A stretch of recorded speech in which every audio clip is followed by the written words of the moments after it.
जय श्री गणेश। रामनवमी भगवान श्री रामचंद्र की जन्मतिथि। कौशल प्रदेश जिसकी स्थापना वेवस्त मनु ने की थी, ये पवित्र सरयू नदी के तट पर है। अयोध्या नगरी जहाँ पे भगवान श्री राम का जन्म हुआ है। वेवस्त मनु के वंश में अनेक शूरवीर, पराक्रमी, प्रतिभाशाली तथा यशस्वी राजा हुए, जिनमें से राजा दशरथ भी एक थे।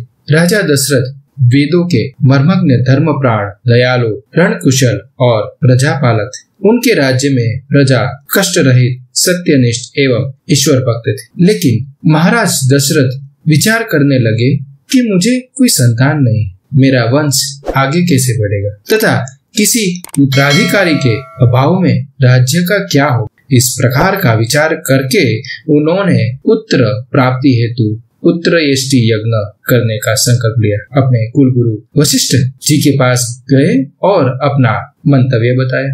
तब गुरु वशिष्ठ ने भी उसे आज्ञा दी पुत्रयष्टि यज्ञ करने की, कि ये आवश्यक है, आपकी मनोकामना जरूर पूरी होगी, ऐसा मुझे विश्वास। समस्त विद्वान ब्राह्मणों के साथ और ये पुत्रयष्टि यज्ञ भृंग ऋषि ने करवाया था। इस प्रकार महान यज्ञ का विधिवत शुभारंभ किया गया। संपूर्ण वातावरण वेदों की वाणियों से गूंज उठा था और सुगंध और महक चारों तरफ थी। समस्त पंडितों, ब्राह्मणों, ऋषियों आदि को यथोचित धन, धान्य, गो आदि भेंट करके सादर विदा करने के साथ यज्ञ की समाप्ति हुई। और जब यज्ञ की समाप्ति हुई तो स्वयं अग्निदेव खीर लेके प्रकट हुए और राजा दशरथ ने खीर को तीनों रानियों में बांट दिया। प्रसाद ग्रहण करने के परिणाम स्वरूप परम पिता परमात्मा की कृपा से तीनों रानियों ने गर्भ धारण किया। जब चैत्र मास के शुक्ल पक्ष की नवमी तिथि को पुनर्वासु नक्षत्र में सूर्य, मंगल, शनि, बृहस्पति तथा शुक्र अपने अपने उच्च स्थानों में विराजमान थे, कर्क लग्न का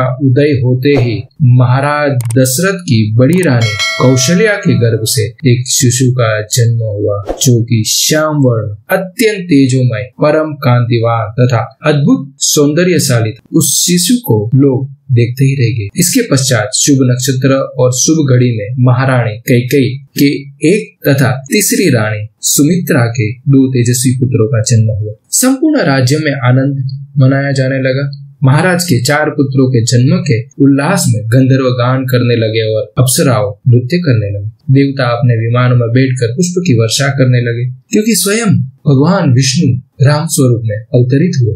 भगवान राम मर्यादा पुरुषोत्तम, आयु बढ़ने के साथ ही रामचंद्र भगवान गुणों में भी अपने भाइयों से आगे बढ़ने लगे तथा प्रजा में अत्यंत लोकप्रिय होने लगे। उनमें अत्यंत विलक्षण प्रतिभा थी, जिसके परिणाम स्वरूप अल्पकाल में ही वे समस्त विषयों में पारंगत हो गए। उन्हें सभी प्रकार के अस्त्र शस्त्रों को चलाने तथा हाथी, घोड़े एवं सभी प्रकार के वाहनों की सवारी में उन्हें असाधारण निपुणता प्राप्त हो गई। वे निरंतर माता पिता और गुरुजनों की सेवा में लगे रहते थे। उनका अनुसरण शेष 3 भाई भी करते थे। गुरुजनों के प्रति जितनी श्रद्धा भक्ति इन चारों भाइयों में थी, उतना ही उनमें परस्पर प्रेम और भाईचारा था। महाराज दशरथ का हृदय अपने चारों पुत्रों को देखकर गर्व और आनंद से भर उठा। भगवान श्री राम, मर्यादा पुरुषोत्तम राम, जो राम नाम की महिमा हमें पवन पुत्र हनुमान से मिलती है, कि राम नाम में ही सब है। अगर हनुमान जी महादेव के 11वें अवतार है, रुद्र अवतार है, और वो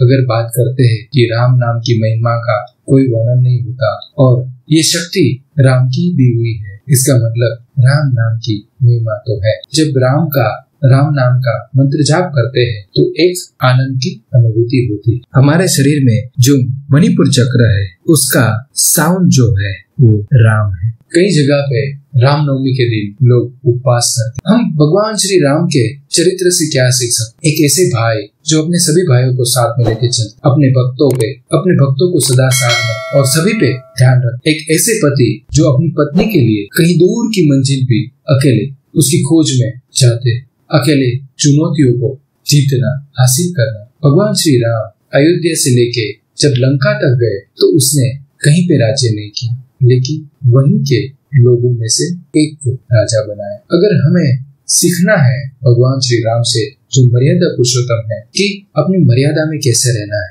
लीडरशिप क्वालिटी क्या होती, एक राजा का दायित्व क्या होता है, राजा का गुणधर्म क्या होता है, प्रजा को कैसे समझे, प्रजा को कैसे ज्ञान दे, तुम्हारी शक्ति का प्रदर्शन तुम्हें कब करना है, ये एक राजा ही कर सकता। राजा प्रजा के दिलों में राज करता है। भगवान श्री राम सबके दिल में बसते, इसीलिए तो हनुमान जी बोलते हैं कि दिल में राम बसते। अगर भगवान श्री राम की बात करते हैं और हनुमान जी की बात ना करें, क्योंकि दोनों एक दूसरे की परस्पर अनुयायी है। भगवान श्री राम हनुमान के बिना नहीं चल सकते और हनुमान जी राम के बिना नहीं चल सकते। मर्यादा में रह के जिसने राज्य किया और शासन किया, इसीलिए हम भगवान श्री राम मर्यादा पुरुषोत्तम के। जिसने जो भी किया वो मनुष्य की जो मर्यादा होती है वो भी किया। आप सभी को रामनवमी की हार्दिक शुभकामनाएं। अगले वीडियो में हम बात करेंगे हनुमान जयंती के बारे में। उसमें हम हनुमान जी के जन्म की कथा के बारे में बात करेंगे और हनुमान जी के और राम जी के बारे में विशेष।